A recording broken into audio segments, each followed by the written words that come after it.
There's the answer.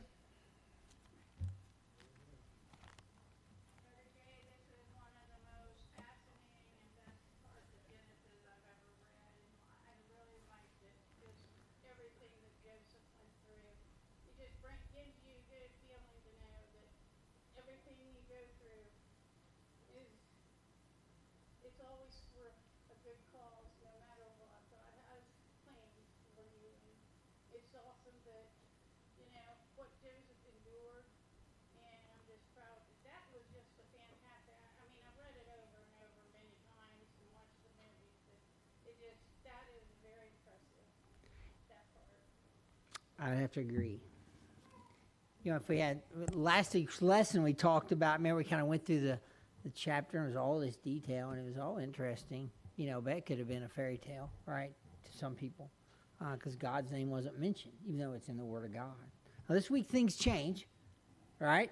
And we're going to continue to talk about Joseph. I mean, if you did your homework, I'm not taking, don't raise your hands, but if you did your homework this week, you'll see that God's name was mentioned over and over again, right? For the very same cause she mentioned. Joseph's life, God's management, right, of his temptations, interactions, frustrations. God was there all the time, regardless of the troubles that he went through. Because when we left last week, where was Joseph?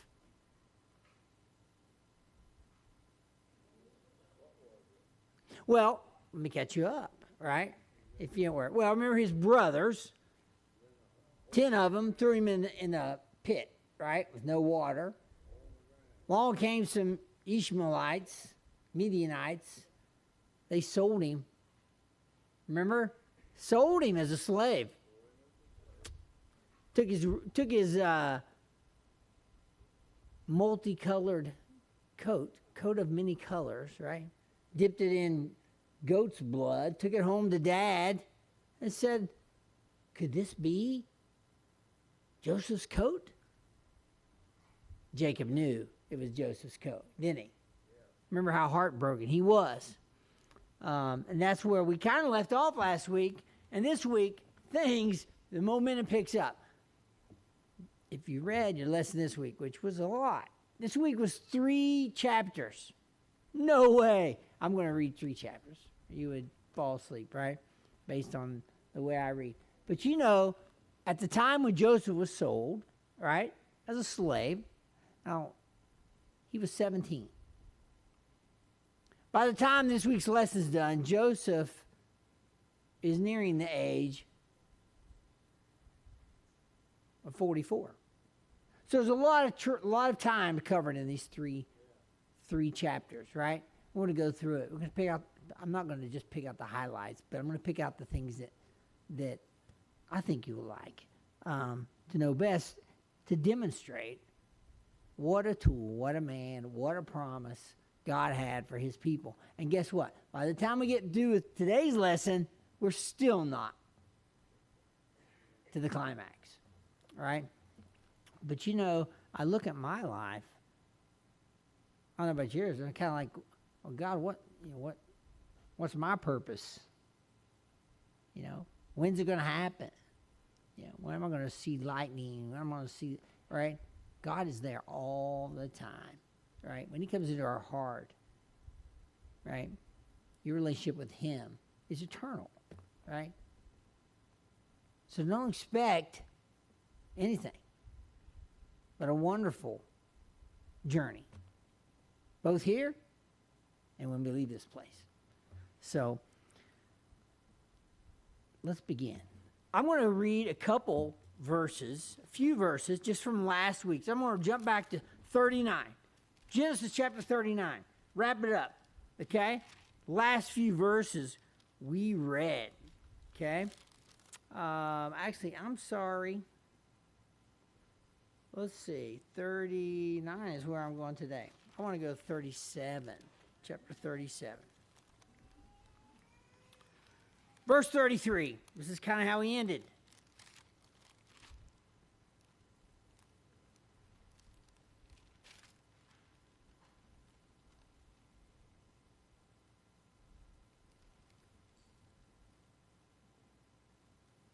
let's start with verse 32. And they sent the coat of many colors, and they brought it to their father, and said, This have we found. Now know whether it be thy son's coat or no. And he knew it. Who's he? Jacob. And said, It is my son's coat. An evil beast hath devoured him. Joseph is without doubt rent in pieces. And Jacob rent his clothes, put sackcloth upon his loins, and mourned for his son many days. And all his sons and all his daughters rose up to comfort him. But he refused to be comforted. And he said, For I will go down into the grave unto my son mourning. Thus his father wept for him. He's saying what? I'll never forget. And the Midianites sold him into Egypt, right? Unto Potiphar, an officer of Pharaoh's and captain of the guard. Okay, quick rundown. Egypt. Very prosperous place. In Egypt, right? Remember we talked about Babylonia? They had the rivers, right? That came together. All that was very fertile land, right? Egypt is very similar. They have the Nile River, right? Lots of people making lots of money, doing lots of things independent of God, right? So just want to pray for that. That's where he's going, into Egypt, okay? And naturally, that's where the Ishmaelites were traveling, right? Back and forth, back and forth. They take things to Egypt. They make money, right? And they leave again. Okay, let's begin. Joseph 17, and I'm going to start in chapter 39 and begin from there. We're going to skip a little piece there. There's a piece there about Judah. If you want to read it, go back and read it. It's just 2 chapters. It's good reading, but there's a lot that's taking place, right? By the time Joseph is sold and the time all this is going on for him in his homeland, okay? Chapter 39 says, And Joseph was brought down to Egypt, and Potiphar, an officer of Pharaoh, meaning what? He works for Pharaoh. Who's Pharaoh? What is Pharaoh? He's the king of Egypt. Okay. Captain of the guard, an Egyptian, bought him of the hands of the Ishmaelites, which had brought him down thither. And the Lord was with Joseph. Here we go. The Lord was with Joseph. He was a prosperous man. And he was in the house of his master, the Egyptian. And his master saw that the Lord was with him. You hear that? The master, his boss. He recognizes something about this guy. His master saw that the Lord was with him, and that the Lord made all that he did to prosper in his hand. So I read that, and sometimes I take it for granted, right? His master saw that the Lord was with him, and that the Lord made all that he did to prosper in his hand. And Joseph found grace. Joseph found grace in his sight, and he served him. And he made him overseer over his house. And all that he had, he put into his hand. So what's he do? This little Hebrew boy, 17 years old. God's blessing this guy. I'm going to hand over, right, my responsibility to him. It's not the first time. And it came to pass from the time that he had made him overseer in his house and over all that he had, that the Lord blessed the Egyptian's house for Joseph's sake. Now, these are not godly people. Joseph's a godly man. Right? They give he gives. This is the captain of the guard. This is not Pharaoh, right? This is the captain of the guard. He gives Joseph control over his house, over his things, over his groceries, right? The Lord blessed the Egyptian's house for Joseph's sake. And the blessing of the Lord was upon all that he had in the house and in the field. Hey, but made his corn grow.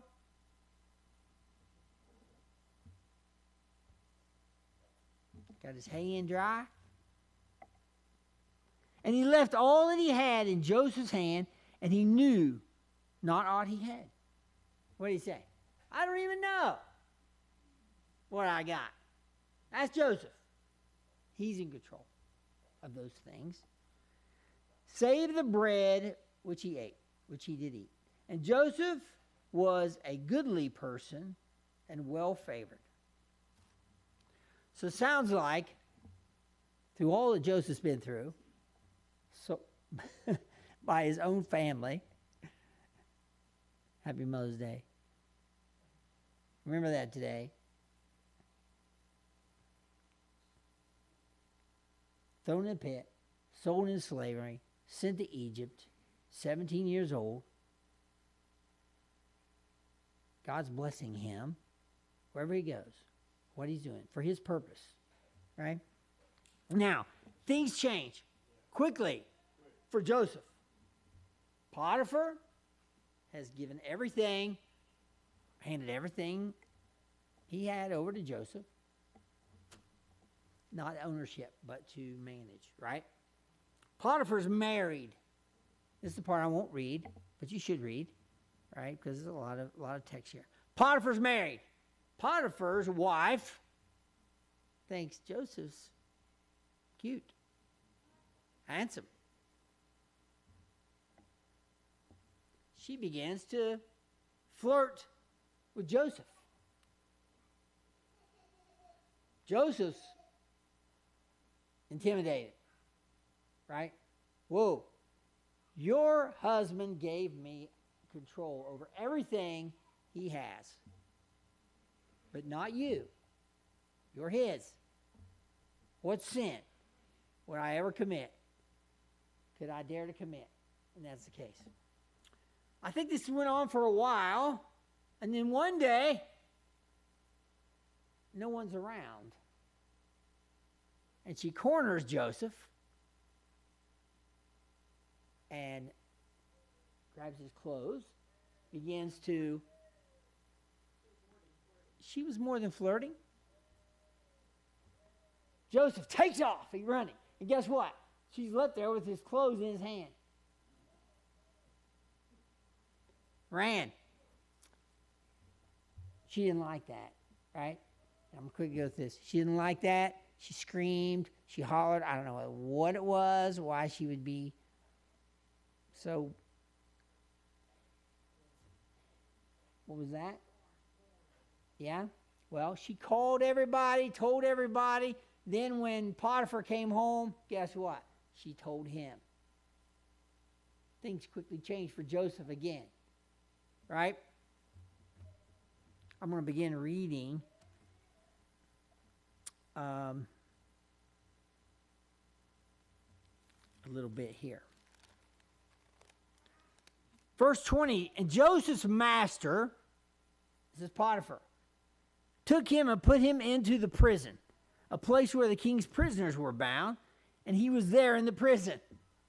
So one day he's on top, the next day he's on the bottom. Not only is he managing Potiphar's stuff, now he's in the prison that Potiphar is the officer guard of, right? But the Lord was with Joseph.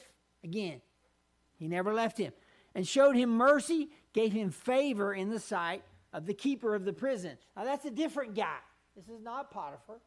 I don't know the difference from being the captain of the guard and the keeper of the prison, but I don't know if this is the guy. He's like, what do they call those guys that work the warden, maybe? No, he likes Joseph. And And the keeper of the prison committed to Joseph, hand all the prisoners.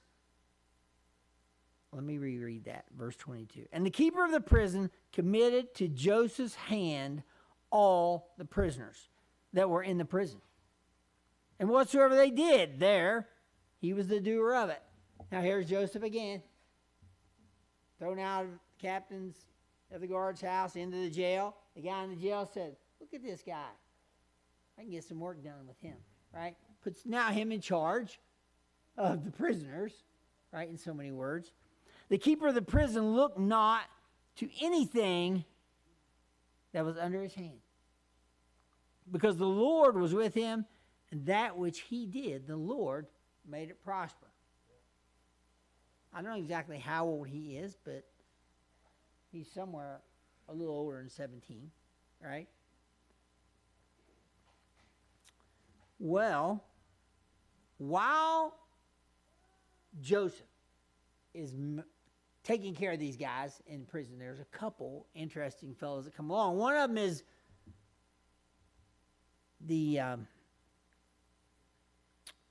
baker, right? And one is the butler of the Pharaoh. So Pharaoh's the king. So these two guys, we don't know what he did. They did, but they ticked him off, and he threw him in jail, just almost like Potiphar did Joseph, right? Threw him in jail. These guys, I'm actually trying to speed things along here because we're covering a lot of territory. These guys have dreams, right? Each one. The butler and the baker have a dream. And they're bothered by this because they're in jail. They're now living a different life than they were. Joseph says, tell me your dream. The butler has a dream. He dreams of a vine with 3 branches, budding grapes. He's taking the grapes, putting them in a cup, feeding them to the Pharaoh. Joseph said, no problem. In 3 days, that's the 3 vines, 3 days you'll be released back to Pharaoh, doing your job again, holding his cup and taking care of him. What great news. Other than the fact that once he goes back to Pharaoh, he doesn't do a very good job of letting Pharaoh know who interpreted his dream. It's just a little Hebrew boy in prison. The other guy, the baker, he has a different dream. He's carrying baskets on his head full of bread and baked goods, and the birds are picking the food out of the top basket. Jacob said, yeah, 3 days, you'll be hung. What do you tell? How do I put it nicely, right? That's pretty much what the scripture was, right? The 3 baskets representing 3 days, the birds. You will be hung, and the birds will eat your flesh.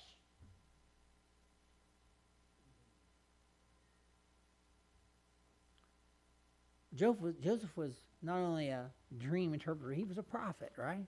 What happened? Exactly that in 3 days. Chapter 40, verse 23. I'm going to read a few verses here.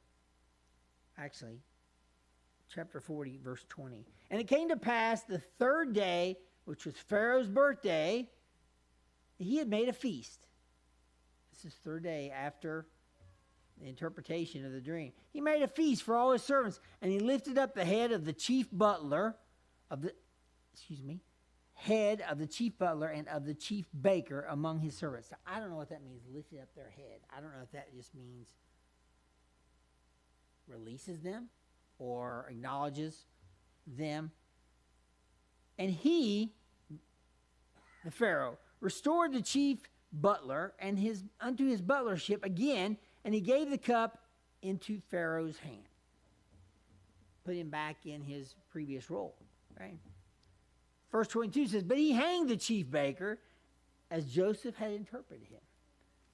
Yet did not the chief butler remember Joseph, but forgot him. If you read back in a few verses back, you'll see where Joseph asked him, remember me. Tell the Pharaoh what good things I've done for you here. Because I'm not a bad guy. Okay. Well, while Joseph is still in the prison, right? A worker in the prison, the Pharaoh has a dream. Now, this is not a couple bad, ornery servants to the king. This is the king. Has a dream. He's bothered by this dream. I'm trying to make this as simple as possible. If you read this, it's probably easier than even me teaching it. But the Pharaoh has a dream, and he's bothered by it. He doesn't really know what to do about these dreams, because there's two dreams that he has, disturbing to him. Well, guess what? Our butler remembers. Oh, when I was not, you and me weren't on better terms, and you cast me and the baker into prison, there was a Hebrew boy there that interpreted our dreams. And precisely how he interpreted those is exactly what happened. Maybe you should talk to Joseph. Oh, you didn't know he did refer to him that way. Okay? So let's go to chapter 41, verse 1.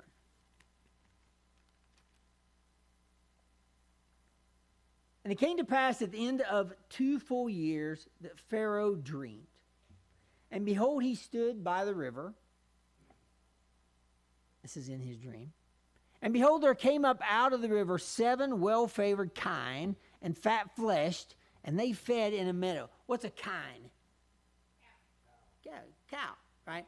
And we talked about cattle, remember, in the last 2 or 3 chapters, but they weren't necessarily talking about cattle. They were talking about grazing animals, right? But now when you're talking about kine, 7 kine, fat-fleshed, they fed in a meadow. And behold, 7 other kine came up after them out of the river, ill-favored and lean-fleshed. What? Skinny, hair, yeah. I can only tell you, not very, very well-looking cattle. And then Pharaoh awakes. So Pharaoh awoke, and he slept and dreamed the second time, and behold, 7 ears of corn came up upon one stalk, rank and good. Now, corn, when I say corn, I'm thinking of corn on the cob, but when they reference corn, it's just a grain. It could be, I don't know, it could be wheat, barley, oats. It could be corn, any grain.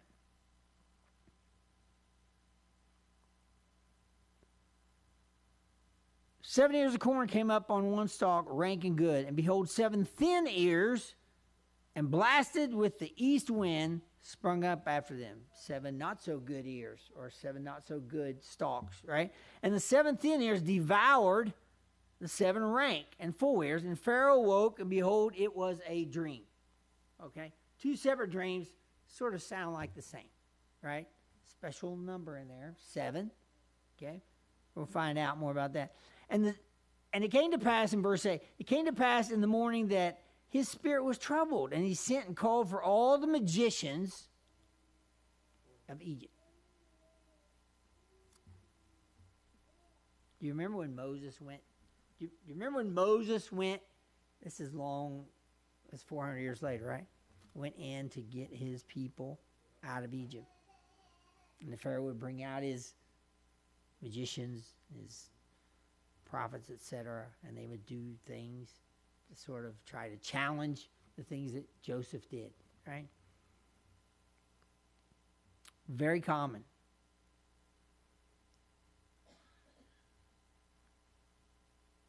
And all the wise men thereof, and Pharaoh told them his dream, but there was none that could interpret them unto Pharaoh. Then spake the chief butler unto Pharaoh, saying, I do remember my faults this day. Pharaoh was wroth with his servants, and put me in ward in the captain of the guard's house, both me and the chief baker. And we dreamed a dream in one night, I and he, and we dreamed each man according to the interpretation of his dream. And there was there with us a young man, a Hebrew, a servant to the captain of the guard, and we told him, and he interpreted to us our dreams. To each man according to his dream he did interpret. And it came to pass, as he interpreted to us, so it was. Made he restored unto mine office, and him he hanged. So he essentially was witnessing to the Pharaoh what had taken place. Okay? Then, verse 14. Then the Pharaoh sent and called Joseph, and they brought him hastily out of the dungeon, and he shaved himself and changed his raiment and came in unto Pharaoh. Now, it's kind of funny he shaved himself. Shaving was not a Jewish tradition, right? They didn't. Now, that's an Egyptian thing. And they shave their heads, too, right? You ever see the movies where they have like one ponytail sticking out? I don't know if that's true or not, but I think I've seen pictures. But he shaved himself in order to prepare himself to see the Pharaoh. If you're a guy here and you have a ponytail,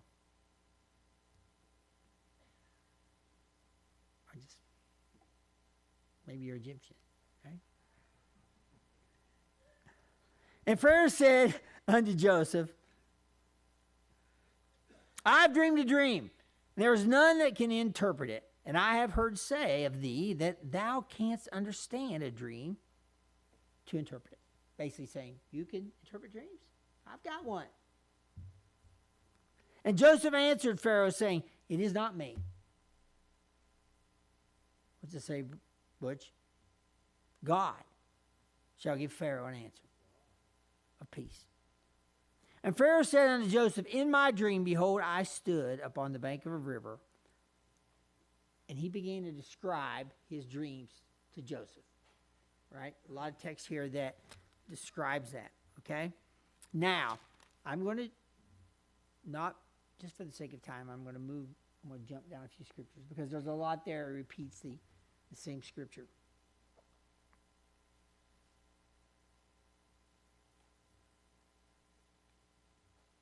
Verse 28. Joseph says, this is the thing which I have spoken unto Pharaoh, what God is about to do. He showeth unto Pharaoh, behold, there come 7 years, seven years of great plenty throughout all the land of Egypt. And there shall arise after them 7 years of famine. And all the plenty shall be forgotten in the land of Egypt, and the famine shall consume the land. All right, if we look, imagine, okay, so what he's doing, he's saying, there's 7 years of good, 7 years of bad coming, 14 years. And those second 7 years are going to consume the first year. What's that mean? It's going to be very bad. Very bad. Okay? Verse 30. And there shall arise after them 7 years of famine, and all the plenty shall be forgotten, and the famine shall consume the land. 31. And the plenty shall not be known in the land by reason of that famine following, for it shall be very grievous. And for that the dream was doubled unto Pharaoh twice. I read over that really quickly. I said, And I said, what? Double. 2 dreams, the same dream, but he got it 2 times. Meaning, this is bad news. Okay? Correct me, Randy, if I get off track here.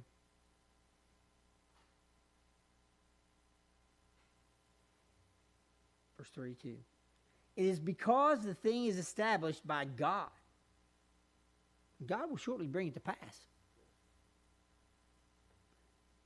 Now, therefore, let Pharaoh look out a man discreet and wise. So Joseph's giving the Pharaoh some advice. He's not only interpreting his dreams, he's telling him what he ought to do about it. Set him over the land of Egypt. Let Pharaoh do this, and let him appoint officers over the land, and take up the 5th part of the land of Egypt in the 7 plenteous years. So what's he saying? On those good 7 years, start preparing for the bad years, right? A 5th, meaning what? A 5th of the corn, a fifth of the grain, a fifth of the food, all the goods, in and out of the cities. People in the city, they don't, right? Right. Store it. Put it back. 35. And let them gather all the food of those good years that come and lay up corn under the hand of Pharaoh, and let them keep food in the cities. And that food shall be for store to the land against the 7 years of famine, which shall be in the land of Egypt, that the land perish not through the famine. Well, the Pharaoh's never missed a meal in his life. And he could have just said, well, as long as I get mine, who cares about them? But these guys are in charge for a reason, right? You think. Okay. And the Pharaoh, verse 37, the Pharaoh was good in the eyes, let me restart that. 37. And the thing was good in the eyes of Pharaoh and in the eyes of all his servants. They say, sounds reasonable to me. And Pharaoh said unto his servants, can we find such a one as this, a man in whom the Spirit of God is? Is Pharaoh talking God stuff? And Pharaoh said unto Joseph, for as much as God has showed thee all this, there is none so discreet and wise as thou art. Thou shalt be over my house, and according unto thy word shall all my people be ruled. Only in the throne will I be greater than thou. Now the Pharaoh, it's Joseph. He's a special guy. This God is a special God. I want a discreet young man to take this role. Verse 42. And the Pharaoh took off his ring. I'm not sure what they look like. They call them signet rings, right? When they're... Okay. Pharaoh... Stamp things with? Yeah, just maybe dip it in a little bit of manure and stick it on there. Did they have ink? Yeah. You're probably right.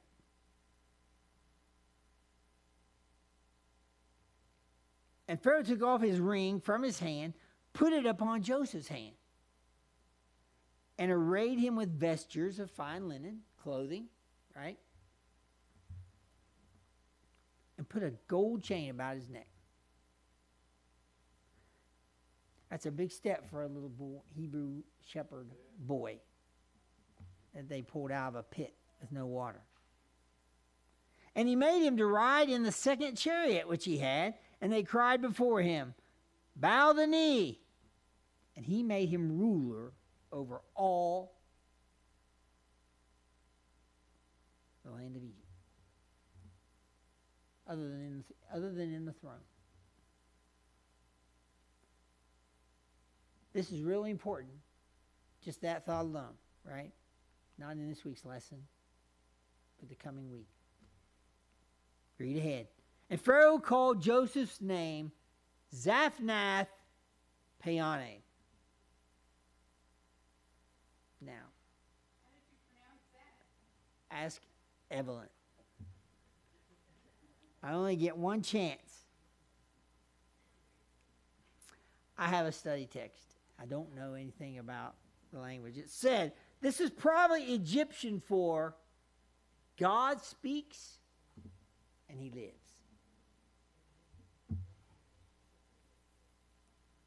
And the Pharaoh called Joseph's name Zaphnath Paneah.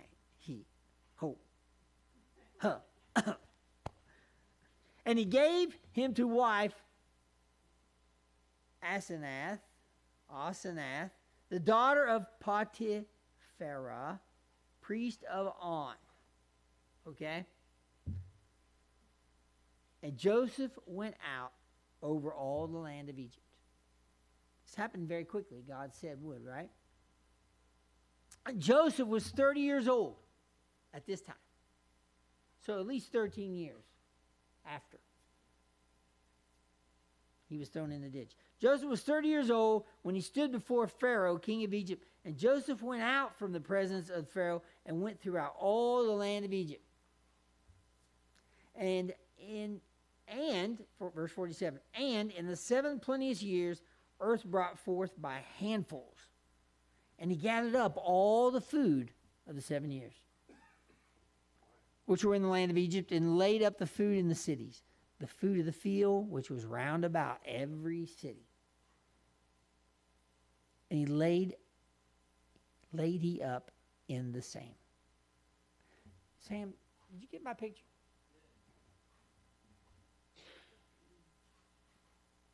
Oh.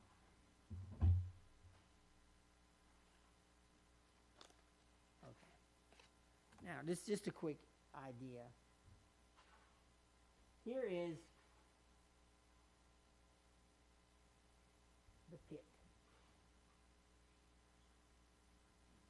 Right here. Remember, Jacob said, hey, go up and check on the boys. He went up to Shechem. He weren't there, and that guy told him, well, they went up to Dothan. He went up there and he found them. That's where they threw him in the pit. Right? Just an idea. This is the promised land right here. This is the land that God promised, gave to Abraham, right? The Ishmaelites take him all the way down to Egypt. Here's Egypt. There's the Nile River I was telling you about, right? It's a long way.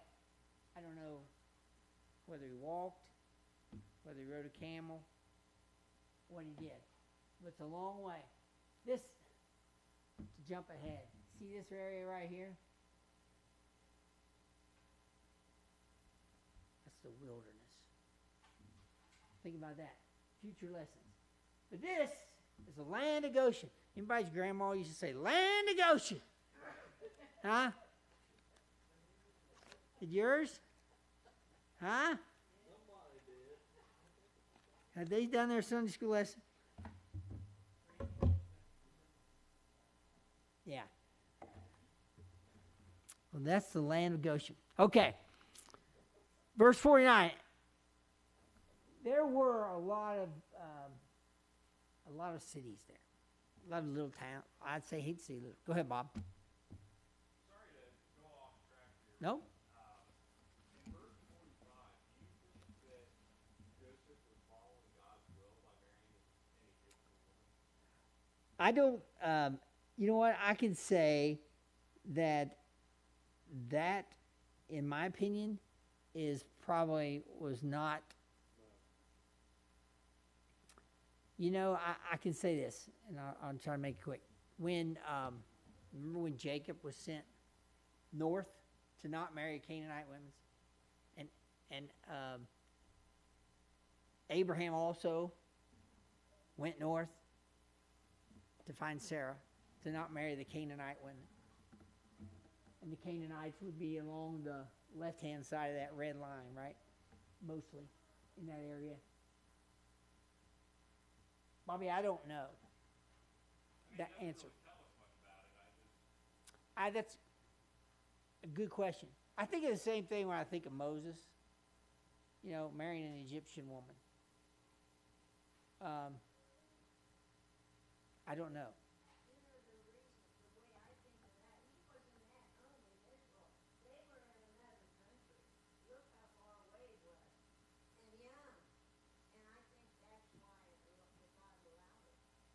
Well, I think of things like, oh, I'm sorry, go ahead. Yeah.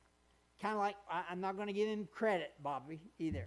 Solomon, because Angel and I argue about this, but Solomon had lots of wives.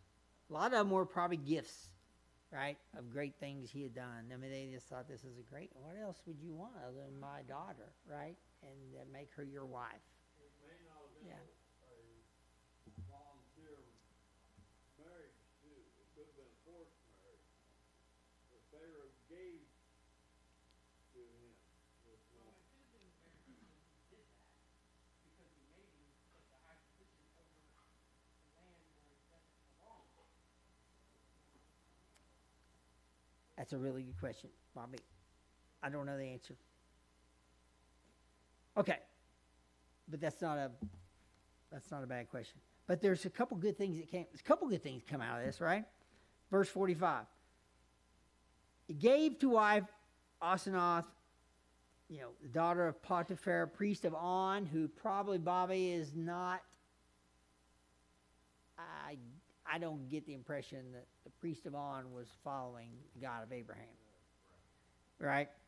And Joseph went out over all the land of Egypt. Okay? And Joseph was 30 years when he stood before Pharaoh, king of Egypt, and Joseph went, blah, blah, blah, out from the presence of Pharaoh and went throughout all the land. And in the 7 plenteous years, the earth brought forth by handfuls. I've read this already. Sorry about that. But I'll reemphasize. And he gathered up all the food of the 7 years which were in the land of Egypt and laid up the food in the cities, the food of the field, which was round about every city, laid he up in the same. And Joseph gathered corn as much as what? The sand of the sea. It's a lot. Very much. Until what? He left numbering. What's that? Like you said, Butch. That means what? They can't even count it. It was so much. So prosperous. For it was without number. Okay. I'm trying to hurry. And unto Joseph were born 2 sons before the years of famine came, which Asenath, the daughter of Potiphar, priest of On, bare unto him. And Joseph called the name of the firstborn Manasseh, for God said, He hath made me forget all my toil and all my father's house. And the name of the second called he Ephraim, for God hath caused me to be fruitful in the land of my affliction. He said, God hath, okay? And the 7 years of plenteous that was in the land of Egypt were ended. 7 years, over, gone. Now, quick thing about these 2 guys, Bobby, I don't know, but Manasseh and Ephraim became 2 of the tribal owners, right? Remember, there's some boys that weren't good boys. Jacob took them out of there. But when we look at the promised land later, when they cut it up, you're going to see a section there for Manasseh and Ephraim. They're Jacob's sons. That's in weeks to come. Okay? So there's something good about this, or at least as far as being God's plan ahead. Okay, I'm going to read this real quick. But this is important. And the 7 years of dearth began to come, according as Joseph had said, and the dearth was in all lands, but in all the land of Egypt there was no bread. And when all the land of Egypt was famished, the people cried to Pharaoh for bread. And Pharaoh said unto all the Egyptians, what? Go talk to Joseph. Go talk to Joseph. What he saith you to do. And the famine was over all the face of the earth. What's that? Doesn't sound like it's just in Egypt. No. All the face of the earth. This is important to next week's lesson. Okay? I'm sorry. Okay. All the face of the earth. I'm in 56. Thank you, Butch. And Joseph opened all the storehouses and sold unto the Egyptians, and the famine waxed sore in the hand of Egypt. What? He took care of them. Joseph's plan. Right? Last verse. And all countries came into Egypt to Joseph to buy corn, because the famine was so sore in all hands. Last verse. All countries came to Egypt to Joseph.